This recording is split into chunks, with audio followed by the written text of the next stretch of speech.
കളങ്കതയോടെ Ansiba madam വന്നിട്ട് വാതിൽ തുറന്നു. കഥയും കെട്ടുകഥകളും ചമച്ച് അയാളെ ഇല്ലാതാക്കാനുള്ള പദ്ധതികൾ ആസൂത്രണം ചെയ്ത് അഴിച്ചുവിടും. വാ തുറന്നാൽ ക്ലോസറ്റ് പോലും നാണിച്ചു പോകും. ഞങ്ങൾ അഡ്വോക്ക് കമ്മിറ്റി ഇന്നലെ ആദ്യത്തെ യോഗം കൂടി. ഗണേശ് ചേട്ടനും ഷാജോൻ ചേട്ടനും മാത്രം ഓൺലൈനിലും ഞങ്ങൾ ബാക്കിയുള്ളവർ അമ്മയുടെ ഓഫീസിൽ ചെന്ന്. സുഹൃത്തുക്കളെ, ഞെട്ടിക്കുന്നൊരു വീഡിയോ പുറത്തു വന്നിട്ടുണ്ട്. ലക്ഷ്മി പ്രിയ അൻസിബയ്ക്കെതിരെ വലിയൊരു ഗുരുതരമായിട്ടുള്ളൊരു ആരോപണമാണ് ഉന്നയിച്ചിരിക്കുന്നത്. ഞാൻ മദ്യം മേടിച്ചു നൽകിയിട്ടുണ്ട്, അതുപോലെ അൻസിബയുടെ റൂമിൽ ഞാൻ മറ്റൊരാളെ കണ്ടു എന്നൊക്കെയാണ് ഇപ്പം പുതിയൊരു ഞെട്ടിക്കുന്ന ഒരു ആരോപണമായിട്ട് ലക്ഷ്മി പ്രിയ രംഗത്ത് വന്നേക്കുന്നത്.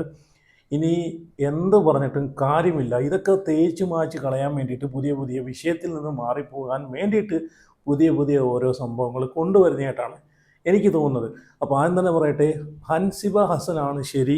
അൻസിബ ഹസനാണ് ഈ ഒരു വിഷയത്തിൽ നല്ല പക്വതയും തൻ്റെ ഇടത്തോടു കൂടി നല്ല സ്ട്രോങ് ആയിട്ട് കാര്യങ്ങൾ വ്യക്തമായി കൃത്യമായി അവതരിപ്പിക്കുന്നത് അൻസിബയാണ്. അൻസിബയുടെ ഭാഗത്താണ് 100-101% ശരിയെന്ന് തോന്നുന്നവർ വീഡിയോ ഒന്ന് ലൈക്ക് ചെയ്യണം. അൻസിബയെ പിന്തുണയ്ക്കുന്ന ആളുകൾ എത്ര ആളുകളുണ്ടെന്ന് അറിയാനാണ്. അതുപോലെ നിങ്ങളുടെ അഭിപ്രായം ഒന്ന് കമൻറ്റ് ചെയ്യണം.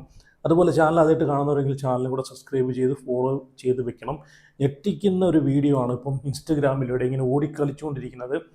അപ്പം അതിനെതിരെ അൻസിബ ഹസൻ പരാതി കൊടുത്തിട്ടുണ്ട്. അപ്പോൾ ലക്ഷ്മി പ്രിയയുടെ ഒരു പുതിയൊരു വെളിപ്പെടുത്തൽ ഇതെന്തിനാണ് എന്ന് ചോദിച്ചു കഴിഞ്ഞാൽ എനിക്കറിയത്തില്ല. കാരണം ഇത് ഒരാളുടെ വ്യക്തിപരമായിട്ടുള്ള കാര്യമാണ്. അയാൾ ഇനി മദ്യപിക്കുകയോ മദ്യപിക്കാതിരിക്കുകയോ, അയാളുടെ റൂമിൽ ഇനി ആരെങ്കിലും കാണുമോ കാണാതിരിക്കുമോ, അതല്ല ഇവിടെ വിഷയം. ഇത് വിഷയം വളച്ചൊടിച്ച് എങ്ങോട്ടോ കൊണ്ടുപോകുന്നതായിട്ടാണ് എനിക്ക് തോന്നുന്നത്. വേറൊന്നുമല്ല, ഇവിടുത്തെ വിഷയം വർഗീയതയാണ്. ഈ AMMA പ്രസ്ഥാനത്തിൻ്റെ അകത്ത് നടക്കുന്ന വർഗീയ വിഷം ചീറ്റലാണ് വിഷയം. അതിൽ നിന്നൊക്കെ വഴിതിരിച്ച് വിടാനുള്ള പുതിയൊരു നമ്പറുമായിട്ടാണ് ലക്ഷ്മി പ്രിയ ഇപ്പം വന്നേക്കുന്നതായിട്ടാണ് എനിക്ക് തോന്നുന്നത്. ലക്ഷ്മി പ്രിയയുടെ ഒരു ബയറ്റ് ഞാൻ കണ്ടായിരുന്നു. കുറേ യൂട്യൂബേഴ്സിനും അതുപോലെ ഓൺലൈൻ ന്യൂസിനൊക്കെ എതിരെ പരാതി കൊടുത്തിട്ടുണ്ടെന്ന്, ഇല്ലാത്ത കാര്യങ്ങൾ പറഞ്ഞിട്ട്. ഇവിടെ ലക്ഷ്മി പ്രിയ ഒരു കാര്യം മനസ്സിലാക്കണം. ഞങ്ങളൊക്കെ പരാതിപ്പെടാൻ പോയി കഴിഞ്ഞാൽ വർഗീയതയാണ് നിങ്ങൾ വിളമ്പി വച്ചേക്കുന്നത്. അത് നിങ്ങൾ ആദ്യം മനസ്സിലാക്കുക. ഒന്നുകിൽ അൻസിബ എടുത്ത് നിങ്ങൾ പരസ്യമായിട്ട് മാപ്പ് പറയണം, അതാണ് വേണ്ടുന്നത്. നിങ്ങളിനി എത്ര യൂട്യൂബേഴ്സിനെതിരെയും അതുപോലെ എത്ര ഓൺലൈൻ മീഡിയാസിനെതിരെയും എത്ര ന്യൂസ് ടീമിനെതിരെയും നിങ്ങൾ പരാതിപ്പെടാൻ പോയി കഴിഞ്ഞാൽ അതിനൊന്നും നിങ്ങൾക്ക് ഒരു നടപടിയും കിട്ടത്തില്ല. കാരണം ഇവരൊക്കെ തിരിച്ചൊരു പരാതിയുമായിട്ട് പോയി കഴിഞ്ഞാൽ നിങ്ങൾ വർഗീയതയാണ് കൊണ്ടിട്ടേക്കുന്നത്. തെളിവ് സഹിതം ഒരു ലേഡി പറയുമ്പോഴത്തേക്ക് നിങ്ങൾ മനസ്സിലാക്കുക, പരാതി പറഞ്ഞു കഴിഞ്ഞാൽ ആരാണ് കുടുങ്ങാൻ പോകുന്നതെന്ന് നിങ്ങളൊന്ന് ചിന്തിച്ച് നോക്കുക. ഇത് ഇവിടെയൊന്നും കൊണ്ട് തീരുന്ന പ്രശ്നമല്ല. ലക്ഷ്മി പ്രിയയെ വർഗീയത വെച്ച് പൊറിപ്പിക്കത്തില്ല. VD സതീശൻ മുഖ്യമന്ത്രി തന്നെ പറഞ്ഞിട്ടുള്ള കാര്യമാണ്. വർഗീയത എവിടെ കണ്ടാലും അതിനെ ഡെറ്റോൾ ഒഴിച്ച് തേച്ചൊരച്ച് കഴുകിക്കളയുമെന്നാണ് പറഞ്ഞേക്കുന്നത്. വർഗീയത എവിടെയാണെങ്കിലും പാടില്ല.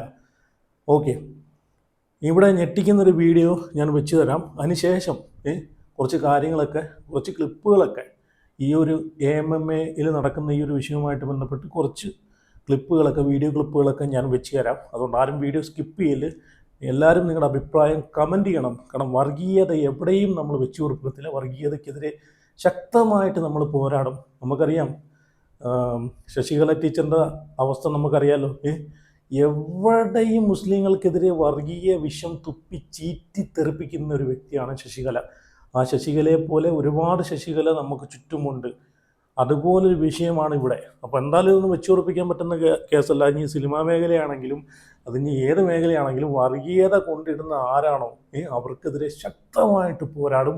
അതിനകത്ത് ഏതറ്റം വരെയും, ഒരുത്തനെയും പേടിക്കാതെ ഏതറ്റം വരെയും പോരാടും. അതിനകത്ത് യാതൊരു ഡൗട്ട്സും ഇല്ല. അപ്പോൾ ലക്ഷ്മി പ്രിയ ഇത് വഴിതിരിച്ച് വിടാൻ വേണ്ടിയിട്ട് പുതിയൊരു ആരോപണമായിട്ട് വന്നേക്കുന്നു. അതിനകത്ത് ലക്ഷ്മി പ്രിയ പറയുന്നത് എന്താണെന്ന് വെച്ച് കഴിഞ്ഞാൽ, ആൻസിബയോടൊപ്പം ആ മുറിയിൽ ഉണ്ടായിരുന്നത് ആര്? സഹോദരനോ കാമുകനോ? അൻസിബ മദ്യപാനി ബില്ല് കൊടുത്തത് ഞാൻ. വെല്ലുവിളിക്കുന്നു, അൻസിബ കേസ് കൊടുക്കട്ടെ, ഗുരുതര ആരോപണങ്ങളുമായി ലക്ഷ്മി പ്രിയ.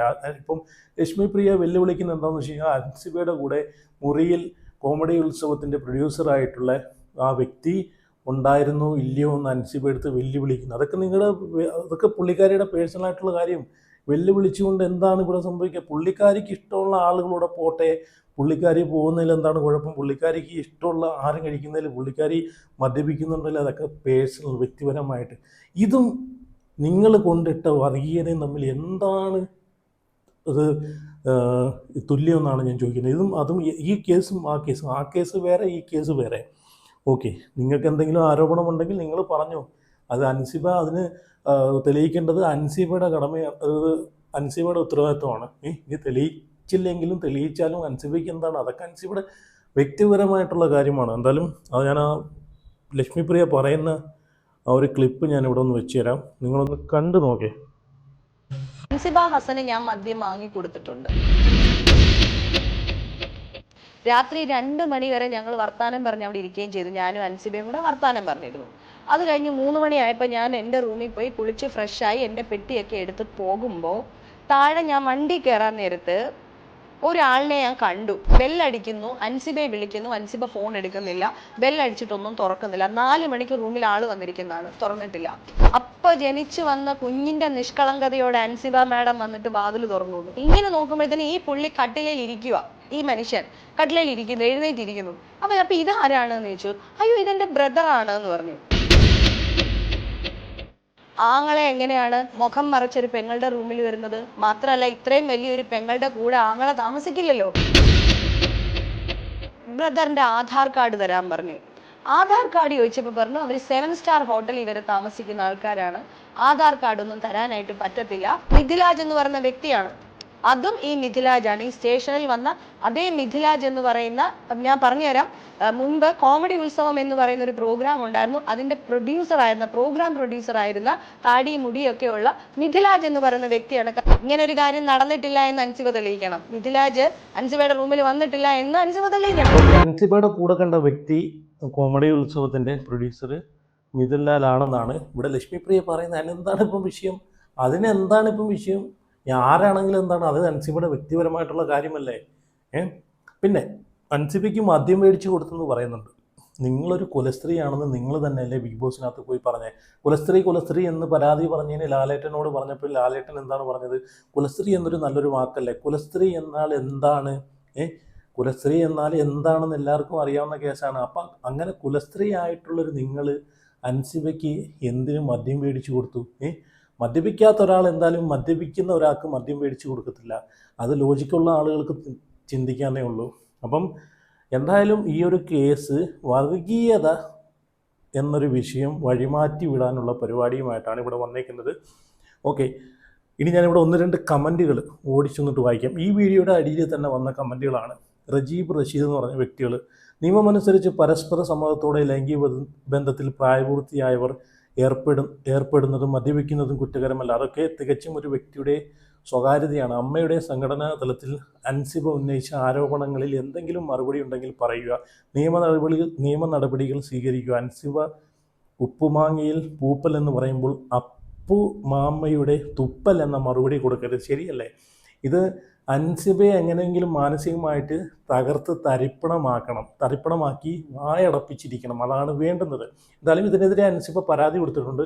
ആ ഒരു ന്യൂസും കൂടെ ഞാൻ വെച്ച് തരാം. അത് ജിയോ ഹരി എന്ന് പറഞ്ഞിട്ടൊരു വ്യക്തി ഇട്ടേക്കുന്നത്, വാതുറന്നാൽ നുണ പറയുന്ന സംഗിണി നീയൊക്കെ ആര് വിശ്വസിക്കാനാണ്. അടുത്തൊരു കമൻറ്റ്, ഷാജഹാൻ മഞ്ചേരി, നീ പറയുന്നത് ശരിയാണെന്ന് വെച്ചാൽ പോലും ഇതൊക്കെ അൻസിബയുടെ പേഴ്സണൽ കാര്യങ്ങളല്ലേ, അതിൽ നിനക്കെന്ത് കാര്യം? അൻസിബ സംസാരിച്ചത് മുഴുവൻ ഭരണസമിതിയുടെ കൊടും കാര്യസ്ഥതയെക്കുറിച്ചാണ്. അത് 100% ശരിയുമാണ്. അതുകൊണ്ടാണല്ലോ സംഗിണിക്കും ശിങ്കിടികൾക്കും പടിയിറങ്ങേണ്ടി വന്നത്. ഓക്കെ, ഇനി ഒരു കമൻറ്റ് കൂടെ. എല്ലാം ചീറ്റിയപ്പോൾ അവിഹിതം കൊണ്ടുവരുന്നു. ഇവൾ കൂതറ സ്ത്രീയാണ്. നല്ല കുടുംബത്തിൽ ജനിച്ചാൽ ഇത്രയും തരം താഴില്ല. നിന്റെ കൂടെ കൂടിയാൽ എത്ര നല്ല പെണ്ണും ചീത്തയാകും. ഓക്കെ, അപ്പം കമൻറ്റുകൾ ഒരുപാടുണ്ട്. എല്ലാം ലക്ഷ്മിപ്രിയക്കെതിരായിട്ടുള്ള കമൻറ്റുകളാണ്. കമൻറ്റുകൾ വായിച്ചു നോക്കിക്കഴിഞ്ഞാൽ ഒരുപക്ഷെ തലയിൽ മുണ്ടിട്ട് ഓടേണ്ട അവസ്ഥ വരും. ഇനി ഞാനിവിടെ ആ ഒരു വാർത്തയും കൂടെ വെച്ച് തരാം. അൻസിബ എന്തായാലും ഇതിന് മിണ്ടാതിരിക്കുന്നില്ല. ഇതിനെതിരെ പുള്ളിക്കാരി പരാതി കൊടുത്തിട്ടുണ്ട്. അപ്പോൾ ആ വാർത്തയും കൂടെ ഒന്ന് കണ്ടുപോകെ. ലക്ഷ്മിപ്രിയയ്ക്കും ശ്വേതാ മേനോനുമെതിരെ പരാതിയുമായി അൻസിബ ഹസൻ. മദ്യപാനി എന്ന ആരോപണത്തിൽ പാലാരിവട്ടം പോലീസിൽ പരാതി നൽകി. വ്യക്തിഹത്യയ്ക്ക് ഇരുവരും ഗൂഢാലോചന നടത്തി. വ്യാജ വീഡിയോ നിർമ്മിച്ച് സ്ത്രീത്വത്തെ അപമാനിച്ചെന്നും പരാതിയിൽ പറയുന്നു. വിശദാംശങ്ങൾ കൊച്ചിയിൽ നിന്ന് PS വിമൽ നൽകും. വിമൽ, ഇപ്പോൾ നൽകിയിരിക്കുന്ന ഈ പുതിയ പരാതിയിൽ പറഞ്ഞിരിക്കുന്ന കാര്യങ്ങൾ എന്തെല്ലാമാണ്?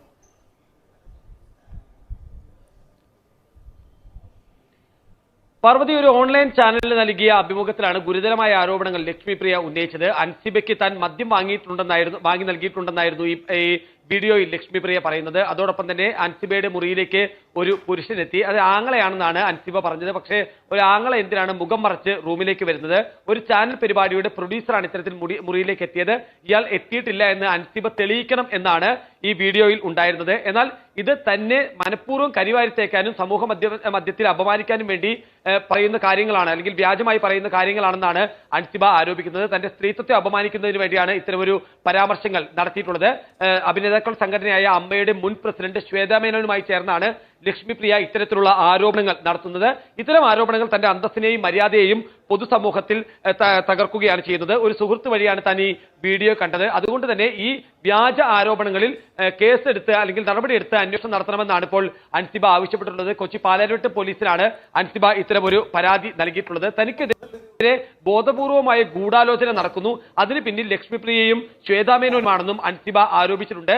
അമ്മ സംഘടനയുമായി ബന്ധപ്പെട്ട വിഷയങ്ങളാണ് ഇത്തരമൊരു ആരോപണത്തിലേക്കും ഗൂഢാലോചനയിലേക്കും നയിച്ചതെന്നും അൻസിബ ഈ പരാതിയിൽ ആരോപിച്ചു. ഓക്കെ, ഇനി എന്താണെങ്കിലും അതൊക്കെ അവരുടെ പേഴ്സണൽ ആയിട്ടുള്ള കാര്യങ്ങളാണ്. ഇവിടെ അൻസിബ ഒരാളുടെയും പേഴ്സണൽ കാര്യങ്ങളെല്ലാം കൊണ്ടിട്ട് അൻസിബയ്ക്ക് ഉണ്ടായ ഒരു ദുരനുഭവമാണ് പുള്ളിക്കാർ പങ്കുവച്ചിട്ടുള്ളത് ഇവിടെ, അല്ലേ? ഇനി ഇതിനെ പറ്റിയിട്ട് ആലപ്പി അഷ്റഫ് പറയുന്ന ഒരു കാര്യം, ഈ പറഞ്ഞിട്ടുള്ള ലക്ഷ്മിപ്രിയയെ പറ്റിയിട്ട് ശ്വേതാ മേനോനെയൊക്കെ പറ്റിയിട്ട് ആലപ്പി അഷ്റഫ് കണ്ടതും കേട്ടതും എന്ന് പറഞ്ഞിട്ടുള്ള യൂട്യൂബ് ചാനലിലൂടെ പുള്ളി ഒരു കാര്യം പറയുന്നുണ്ട്. അതും കൂടെ നിങ്ങളൊന്ന് കണ്ടു നോക്കേ.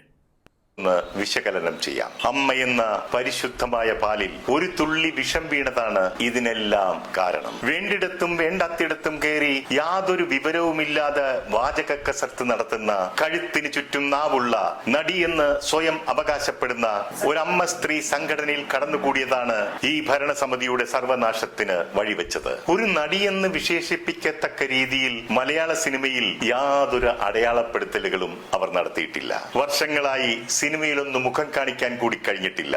ഏതെങ്കിലും സംവിധായകർ വിളിച്ച് സിനിമയിലൊന്നും മുഖം കാണിക്കാൻ അവസരം കൊടുത്താൽ ആ സംവിധായകനെ പിന്നെ അവരുടെ ശത്രുവായി കാണും. ഇനി ഏതെങ്കിലും ഒരു പ്രോഗ്രാമിന് വിളിച്ചാൽ ആ പ്രോഗ്രാം സംഘടിപ്പിച്ച ആൾ അവരുടെ ശത്രുവായി മാറും. പിന്നീട് അവരെ കുറിച്ചില്ലാ കഥയും പൊല്ലാക്കഥയും കെട്ടുകഥകളും ചമച്ച് അയാളെ ഇല്ലാതാക്കാനുള്ള പദ്ധതികൾ ആസൂത്രണം ചെയ്ത് അഴിച്ചുവിടും. വാ തുറന്നാൽ ക്ലോസറ്റ് പോലും നാണിച്ചു പോകും. ഇനി അമ്മയുടെ പ്രസിഡന്റായിരുന്ന നടി ശ്വേതാ മേനോനെ കുറിച്ച് പറയുകയാണെങ്കിൽ അവർ മലയാള സിനിമയ്ക്ക് ഒരുപാട് നല്ല കഥാപാത്രങ്ങളെ സംഭാവന ചെയ്ത നടിയാണ്. പാലേരി മാണിക്യവും രതി നിർവേദവും മാത്രം മതിയല്ലോ മലയാള സിനിമയിൽ അവരെ അടയാളപ്പെടുത്താൻ. ഇതുകൂടാതെ എത്രയെത്ര വലിയ ചിത്രങ്ങളുടെ ഭാഗമായി നായികയായും മറ്റ് കഥാപാത്രങ്ങൾക്കും ജീവൻ നൽകിയിട്ടുള്ള കഴിവുറ്റ ഒരു കലാകാരിയാണ് അവർ. അവരുടെ സംസാരത്തിലും പെരുമാറ്റത്തിലും ഒരു ഡിഗ്നിറ്റി ഉണ്ട്, കുടുംബ മഹിമയുണ്ട്. അവരുടെ ഭാഗത്തു നിന്നും ഒരു നിലവാരവുമില്ലാത്ത മോശം വാക്കുകൾ നമ്മൾ ആരും കേട്ടിട്ടുമില്ല. ഇവിടെ കഴിവും തന്റെ വിദ്യാഭ്യാസവും സ്വന്തം അഭിപ്രായം രേഖപ്പെടുത്താൻ കഴിവുള്ള ശ്വേതയ്ക്ക് സംഭവിച്ചത് കൂടെ കൂടിയ ചില വിഷജന്തുക്കളുടെ അഭിപ്രായം ചെവിക്കൊണ്ടതാകാം. അതുപോലെ തന്നെ അൻസിബയെ കുറിച്ച് പറയുകയാണെങ്കിൽ ദൃശ്യമെന്ന ഒരൊറ്റ ചിത്രം മാത്രം മതിയല്ലോ അവരെ മലയാള സിനിമയിൽ അടയാളപ്പെടുത്താൻ. സംസാരത്തിൽ മിതത്വവും മാന്യതയും പക്വതയും ഉറപ്പുവരുത്തി കാര്യങ്ങൾ പഠിച്ച് സംസാരിക്കുവാനുള്ള അൻസിബയുടെ കഴിവ് ഒന്ന് വേറെ തന്നെയാണ്. പ്രായത്തിൽ കവിഞ്ഞ ആലപ്പി അഷ്റഫ് പറഞ്ഞ പോലെ, ഈ പറഞ്ഞ പോലെ ഇതിനകത്ത് ഈ അമ്മ എന്ന ഈ MMA എന്നുള്ളൊരു സംഘടനയിൽ ഉള്ളവരൊക്കെ ഏത് സിനിമയിലാണ്, എത്ര സിനിമയിലാണ് അഭിനയിച്ചിട്ടുള്ളത്? ഇതിനകത്ത് കൂടുതലും ഒന്നെങ്കിൽ മിമിക്രി ആർട്ടിസ്റ്റുകൾ അല്ലെങ്കിൽ സീരിയൽ താരങ്ങൾ, ഇവരാണ് ഈ സംഘടനയിൽ ഇപ്പം നിൽക്കുന്നത്. ആദ്യം ഇവരെ പിടിച്ച് പുറത്ത് കളയണം. ഇതിനു മുമ്പേ ഈ സംഘടന കൊണ്ടുപോയിക്കൊണ്ടിരുന്നത് സിനിമ ഇൻഡസ്ട്രിയിലുള്ള ആളുകളായിരുന്നു, അല്ലേ?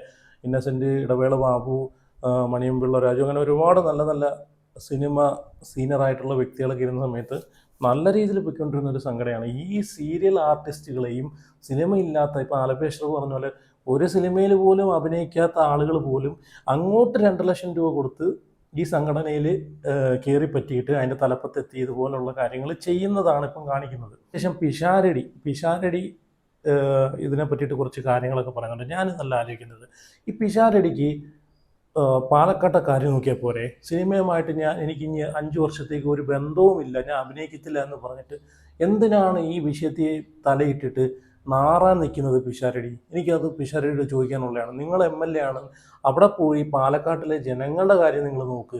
ഈ നാറിയ ഈ കേസ് കെട്ട് തലയിലെടുത്ത് വെച്ച് നിങ്ങൾ നാറല്ലേ? എനിക്കൊരു കാര്യം പറയാം, ഈ വർഗീയ വേഷം കൊണ്ട് നടക്കുന്ന ടീമുകളെ തിരിച്ചെടുക്കുകയേ ചെയ്യല്ല, ഈ സംഘടനയിൽ നിന്ന് പുറത്താക്കണം. വർഗീയത കാണിക്കുന്ന ആരാണോ അവരെ ഈ സംഘടനയിലേക്ക് തിരിച്ചെടുക്കുകയേ ചെയ്യല്ലേ, പുറത്താക്കണം. പുറത്താക്കിയിട്ട് പുതിയൊരു സംഘടന തുടങ്ങിയോ, പ്രശ്നമില്ല. അല്ലെ പിന്നെ ഈ ഒരു സംഘടനയും കൊണ്ടുവരല്ലേ, ഒരു സംഘടനയും വീണ്ടും രൂപീകരിക്കരുത് ഈ വർഗീയത പറയാനും മാത്രം, അല്ലേ? ഓക്കെ, എന്തായാലും രമേശ് പിഷാരടി പറയുന്നത് കൂടെ കേട്ടു നോക്കും. ഞാൻ ആദ്യം പറഞ്ഞത് രമേശ് പിഷാരടി MLA ആണ്, അത് മറക്കരുത്. ജനങ്ങളുടെ MLA ആണ്.